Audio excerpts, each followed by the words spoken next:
Hey guys, happy Thursday. Getting this to you a little bit late, but we'll kind of back up, getting the other stuff started. Appreciate you guys' work on the study guide. Um, okay, to dive right in here. So, reviewing Act 3 study guide. It starts out with a discussion prompt. I know only honors are required to really write a paragraph on this, but looking at that passage, it's basically right here. This gentleman, the prince's near ally, my very friend, hath got this mortal hurt on my behalf. Thy reputation stained with Tybalt slander. Tybalt, that an hour hath been my kinsman, O sweet Juliet.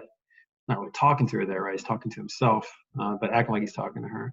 Thy beauty hath made me effeminate, and in my temper softened valor's steel. And I think one of the reasons this is pointed out in the study guide is because as much as we look at a lot of Shakespeare as being universal and timeless, there's some gender role values here that are kind of dated, right? Because hopefully we wouldn't say something like, oh, this made me act like a girl, right? Because we think of girls as being tough, just like guys can be tough, maybe sometimes in different ways, but we certainly wouldn't say, or I certainly wouldn't say, oh, this made me act like a girl if I feel like I hadn't been brave. But that's essentially what Romeo is saying, right? He's saying his thinking about nothing but love and heartache, he implies has made him kind of wimpy. We'll use that word.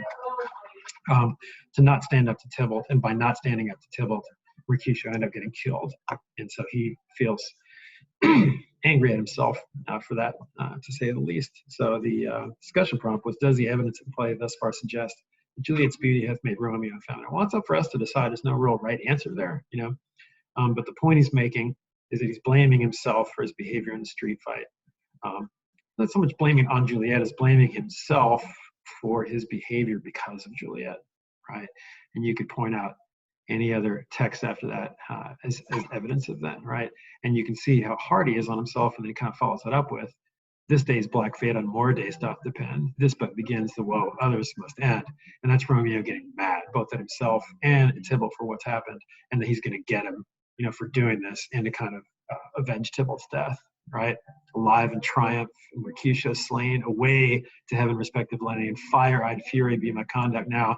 And then when Tybalt comes back, of course, Romeo aggressively picks a fight with him, ironically, and kills him. And that leads to this whole mess, right? So number one on the study guide kind of corresponds with what we just talked about, right? What does he mean by this?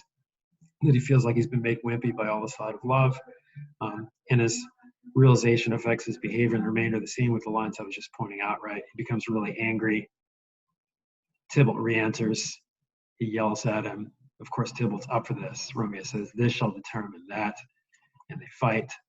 And he realizes right after he does it, he says, oh, I'm fortune's fool. It's like whatever he keeps doing, it seems like fate is working against him. And that's kind of a running theme, right? There's kind of two themes, right, that we have to kind of decide between, is Shakespeare making the reader think that things are going wrong because they're making bad decisions, or because they're star-crossed lovers, that fate is in control no matter what he does, things are going to go wrong. Well, he feels like fate is messing him up here, right? I'm fortune's fool.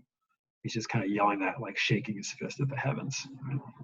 Okay, going on to number two. What is Juliet suggesting when she says that she has bought the mansion of a love but not possessed it, and though I'm sold, not yet enjoyed? Kind of some mature subject matter, and here, let me go to the actual line. So this is when she's waiting, right? They've been married, and she's waiting for him to arrive, so he can, so he can spend the night. So that's basically what she's talking about there, right? She's bought all the joy, the concept of having a marriage with someone that she loves, and everything she would ever dream of that. She's possessed it. That is, she has the marriage. They've been wed. But though I'm not sold, I'm not away from my parents and actually being with him, which of course she's looking forward to be with him that night. Okay, so that question kind of answers itself. All right, up to number three. What is Juliet's first reaction to the news that Romeo killed Tybalt? Support here to the evidence for the text. Okay, so this is when the nurse is kind of spitting out nonsense. Oh, Romeo thought it. She's not saying what he did. Juliet mistakenly thinks that Romeo is dead, right? And then when the nurse finally gets it out, and is Romeo slaughtered and Tybalt dead? No, that's still mistaken information. Sorry, guys. I'm just going to keep rolling here. I'm not finding the line that I want. Here we go. Tybalt is gone. Romeo banished. Romeo that killed him, he is banished. And then she said, Romeo's hand shed Tybalt's blood. So they finally get the situation straight, right? Stupid nurse can't articulate herself properly. And she loses it, right? Oh, serpent heart, hid with a flowering face, did ever dragon keep so fair a cave? Beautiful tyrant, fiend angelical, a damned saint, an honorable villain. Oh, nature, what hath to do in hell when thou didst devour a spirit of fiend and mortal paradise of such sweet flesh? In other words, this is the worst possible thing that could happen, right? She doesn't want Tybalt dead. Tybalt's her cousin. They probably got along fine. And for him to not only be dead, but killed by Romeo, the conflict that would cause anyway, and for Romeo to be banished, right, is worse than anything to her. And of course, she's being overly dramatic. Like they say later, they should be both glad that Romeo is alive, but to them, this is horrible, and they're dramatic people, right? There's no trust, no faith, no honesty in men. Now the nurse, misinterprets that Juliet hates Romeo for killing Tybalt. And she doesn't mean that. She comes back at her heart, right? Blistered be that tongue for such a way. She was not born to shame. The nurse says, will you speak well of him that killed your cousin? Juliet comes back with, shall I speak ill of him that is my husband, right? Like, what else was he supposed to do? Tybalt had just killed his friend. How else is he going to react, right? So she's defending Romeo. And of course, that leads to that conversation later of the nurse losing her trust because she kind of panics and just thinks that she should go ahead and marry Tybalt, right? But anyway, on to number 4. After her mother tells Juliet that she'll be marrying Paris on Thursday, Juliet says, I wonder at this haste that I must wed ere that he should be husband comes to woo. Now, the trick to understanding that line is knowing that the word ere means before.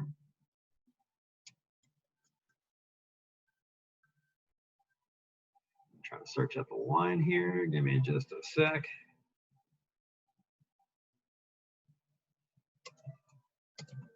There it is. I wonder at this haste that I must wed. Well, I just read it. I'm not going to read it again. Okay, so that's what she says. Got it highlighted right here.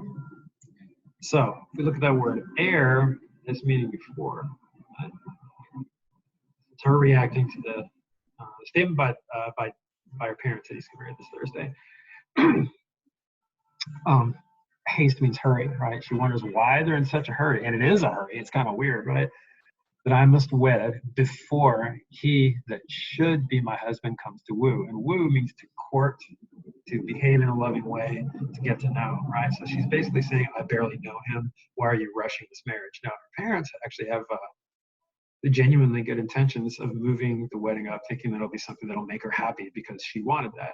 So it's not going to it doesn't make a lot of sense to her in their defense that she suddenly freaks out, other than the fact that she has the excuse of being upset that Tybalt is dead, right? But it's not quite adding up.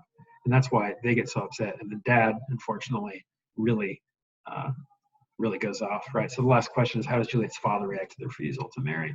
And once the mom brings him in, once she is aware of how Juliet is reacting, he comes in. What now? A conduit girl still in tears, ever more showering. Like, why are you?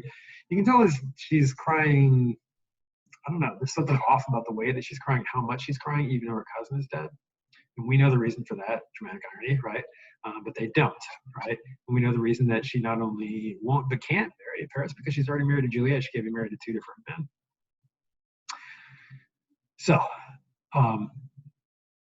as soon as he starts to really react, he starts saying things like, does she not give us thanks? Is she not proud? Does she not count her blessings unworthy that she is that we have wrought so worthy of a gentleman to be her bridegroom? It's like the parents getting a husband for the daughter in wealthy families, like getting her a perfect present, right?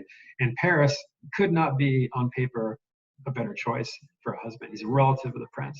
He's an upstanding guy. He's handsome. Everybody likes him, right? So it doesn't make any sense to them. Now, it doesn't excuse necessarily how out of control the father gets. You almost get the feeling that he's going to slap her or something when he says, my finger's itch. So she can't quite express why she is so upset about that and so against it. But he says all kinds of things. Green sickness carrying out you baggage, you tallow face. He starts calling her names. And before it's all over, get thee to church Thursday, marry him the Thursday, or never look at me in the face. Speak of, reply not, my fingers itch, right? Basically, you'll be kicked out if you don't marry Paris. You do what I say or you're kicked out. So this is a pretty serious, upsetting situation for Juliet. And it kind of winds down with her conversation with the nurse there that we already talked about. So that wraps it up.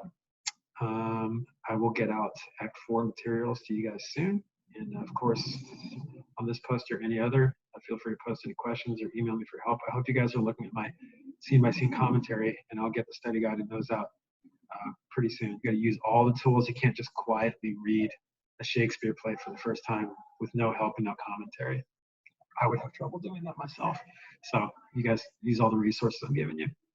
All for now. Talk to you soon.